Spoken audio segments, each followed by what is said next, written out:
Greetings. It's Sunday night, and we welcome you to our Sunday night program, simply called the Sunday Night Meeting. My name is Stan Houston. The program is the Jesus Entrepreneur Experience, and it begins right now. He careth for you.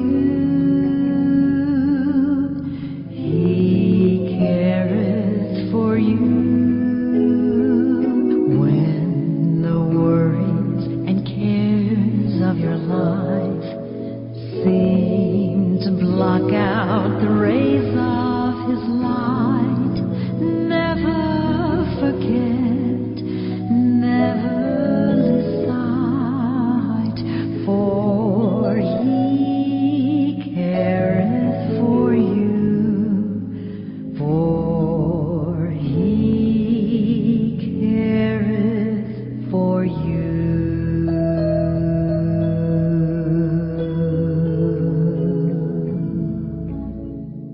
And we do indeed welcome you. Just a preparation for hopefully a time on late Sunday afternoon, perhaps into early Sunday evening, before you perhaps get to rest early. Because, of course, on Monday we meet the marketplace. It's hopefully been a time of rest and reflection, as well as perhaps catching up on some of those errands, but then climax with a time of worship.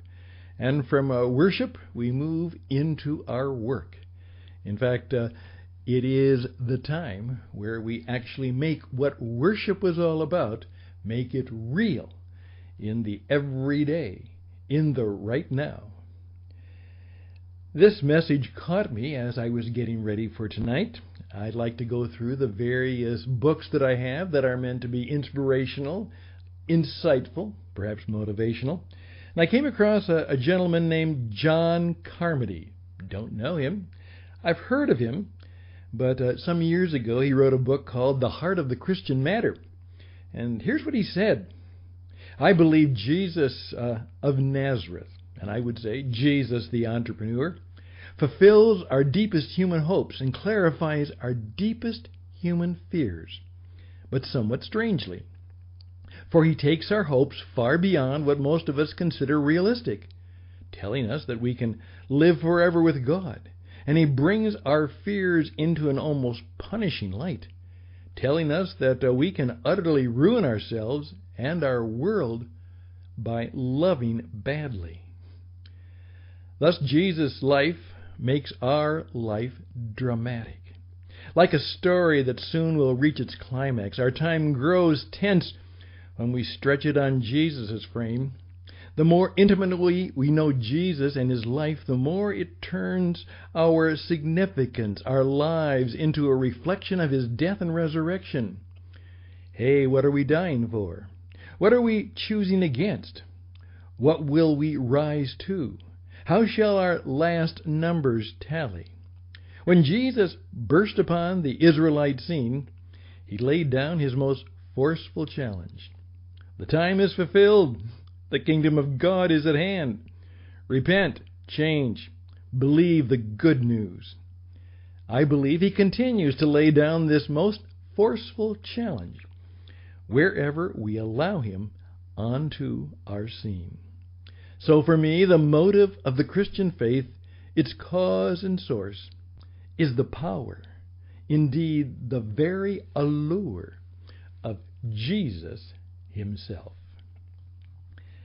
More and more, that's what it's all about. And some people have asked me, why do we call it the Jesus Entrepreneur Experience? Why don't we just call it what it is, the Christian Entrepreneur Network radio program? Christian Entrepreneur is the framework we operate in. The focus, the framework is the Christian Entrepreneur Network. That's what we operate in. That's where we do our marketplace and our matter stuff. But the focus is the Jesus entrepreneur, who He is and what He does in our life and how we experience Him. And we can argue with what the church does. We certainly can, with what theologians say, how preachers behave, what the whole thing called Christendom can and be and do. But it's really hard to argue with Jesus. Oh, we don't like what he might say, or we might not like some of the things that he seems to imply that we should be about. But when it comes to living a life that was full, that was rich, that was powerful, at the same time that it was plagued by betrayal, calamities, and difficulties, he shows us how to live, how to be fully alive. And even more than that, and here we turn it a little bit lighter. Yes, you read the title right. One of my favorite writers is the late Robertson Davies, and my daughter Amy, who is a young woman who is now not a young woman anymore. She's getting up there, but she was my daughter, and then she was a young girl, and then she was a young woman, and now she's a mature executive doing her own life and deal. She was raised with hardly any television. You see, we lived in a place where there was no television, and as she said, and there were no video games, and there was no internet. And so both of my daughters, Amy and Megan, they read, and they read, and they read, and they read some more. And that's how they really were educated. They read all the time. And she suggested that I read a gentleman named Robertson Davies, and I kind of fell in love with him. The people in Canada would recognize his name more than any other part of the world. He was from Canada. Kind of, you might say, their national troubadour in some way. A true moralist, as well as a storyteller. And in one of the stories, one of the characters makes a statement which had just struck me. And I can't remember, though I think it was more of an exclamation, but maybe it was a prayer, and maybe it was a both. It was one of those things, you know. It says, "Dear God, don't let me die stupid." And I remember just breaking out laughing. But then it caught me. Yeah, dear God, don't let me die stupid. Well, when the word stupid comes up, all kinds of maybe behavior, ideas, and of course some people come to mind. And so what I would simply like to do tonight is just kind of leisurely reflect on that. There was a guy a number of years ago, well, no, not a number of years ago, a few years ago, who said, don't do stupid stuff. He'd been appointed to a major responsibility to try and clean up a mess in the government. And he said, just don't do stupid stuff. Don't do stupid stuff. And that became kind of a little mantra. It didn't change behavior, it seems, in any significant way. But don't do stupid stuff. Don't let me die stupid. Sometimes it's good to just remind ourselves. I put that sign up. Oh Lord, what am I doing that might border on, verge on, or hit the mark of being stupid right now? And it doesn't mean it's bad, though it could be, and there's a good chance it really will be, but it doesn't matter. It doesn't matter that much. It's not central to my cause in life, to what I'm supposed to do. It's kind of stupid stuff. So may I ask you, as you're kind of giving a little light touch, hey, what are some of the things this week that are before you that perhaps you ought to say, that could be stupid stuff, and then from a greater and maybe more eternal scale, I ask myself this question: oh Lord, what am I doing to become wiser, more insightful, truthful, kinder, gentler, more graceful, and merciful? And that's the one I'm having the hardest time with. Merciful. Lord, how would you work with me today so that I don't die stupid. Help me to live today and plan for tomorrow in such a way that when it comes to the end, as my friend said, when the tally is put together, I don't fall somewhere in the stupid scale. Well, my friends, that's just a little 10 minutes of clarity which I would ask you to think about as you go into your Sunday night meeting. I'm Stan Houston. This is Radio Always on the Edge. This is the Christian Entrepreneur Network. RadioEdge77@gmail.com. RadioEdge77@gmail.com. TCENglobal.org. TCENglobal.org. If this has been helpful, we would appreciate a contribution. That's how we stay on the air. TCENglobal.org/contribute. And we'd be grateful for your help. I'm Stan Houston.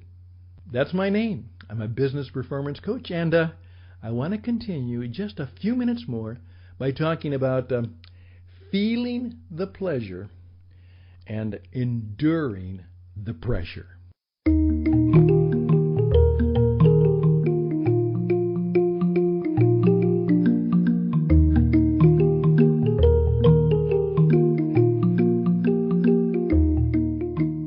Friday, I told you a little bit about the film Chariots of Fire and the classic character Eric Liddell, the runner, the guy who wouldn't run on Sunday in the 1924 Olympics, disappointing everybody who expected him to win and win again.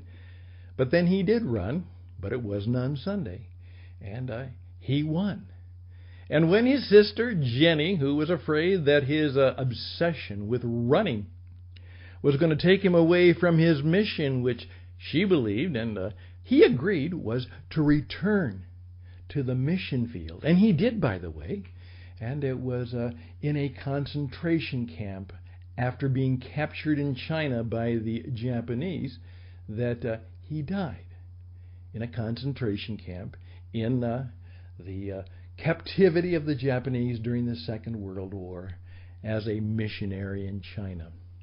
I actually knew and worked with a woman who had been a student of his. She was in that same camp, and he was her teacher.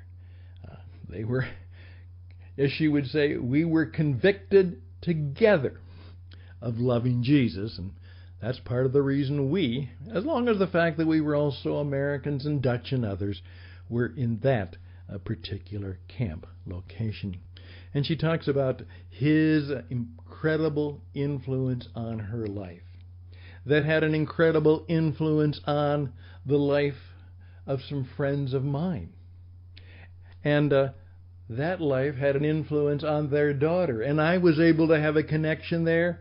And so I can actually say that in some ways I was a continuation of the story of Eric Liddell. But remember his line. When confronted with his running, he said, "Hey, Jenny, God made me fast, and when I run, I feel His pleasure." And my challenge to you, as I'm looking at my life and my business, particularly at this stage in my life, what is it that I do when I am most likely to feel His pleasure? Where am I? What am I doing? What am I all about when I feel His pleasure? Oh, certainly, I believe in Him. I've had some experience with Him.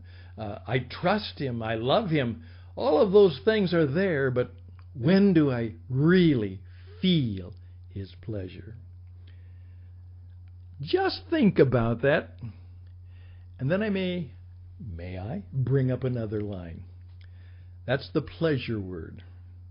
What about the pressure? Right now, I'll ask you to pray for me. I'm going through an incredible amount of pressure as we put this new deal together, as we have all kinds of other business and life and concerns. I just woke up and I said, Lord, the pressure is really tough right now. So I could use a little less pressure and a little more pleasure. And he smiled. I just sensed his smile. Didn't say anything. Didn't promise anything, except that he would be with me and he would help take care of me. And I read Jesus Calling and found out you will have trouble, but don't be afraid. Don't be fearful. Kind of a word for the day for me. But my point is also that one of my favorite films, besides Chariots of Fire, is the film Shawshank Redemption, based on the book by Stephen King.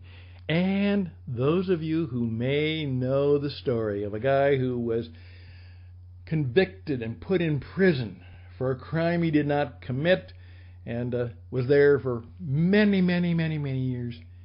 And to use a hack-worn expression which doesn't come close to describing what he did, he made the best of it.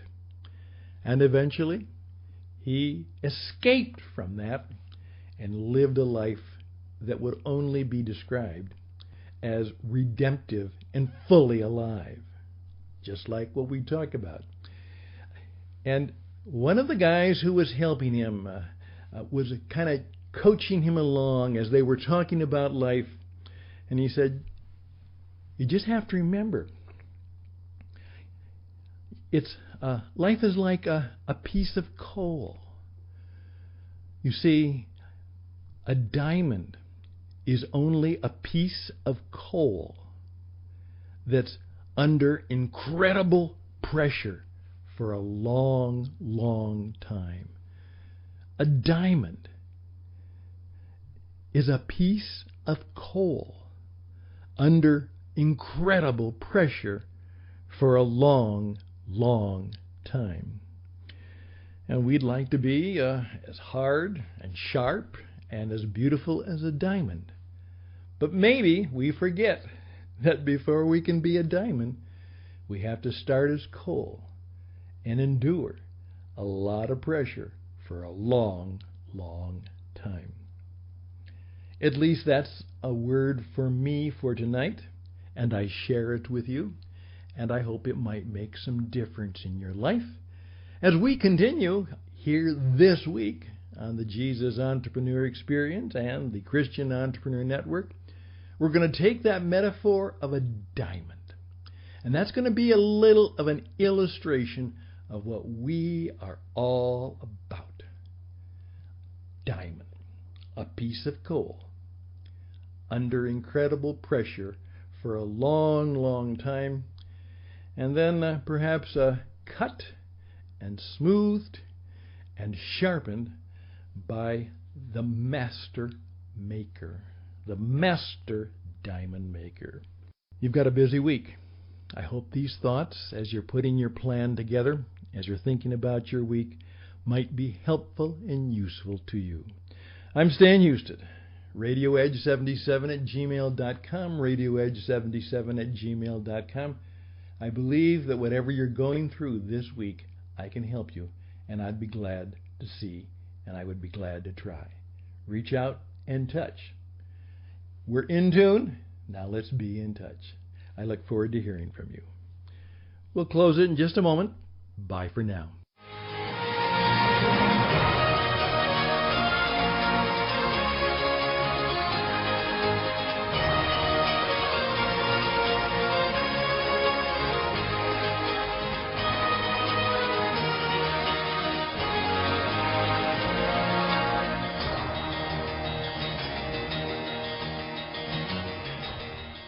Yes, may it go well for you. God bless us all, everyone. Take the rest of the evening to finish your plans, to do some of your prayers, and then, of course, get your rest, because tomorrow it's Monday in the marketplace.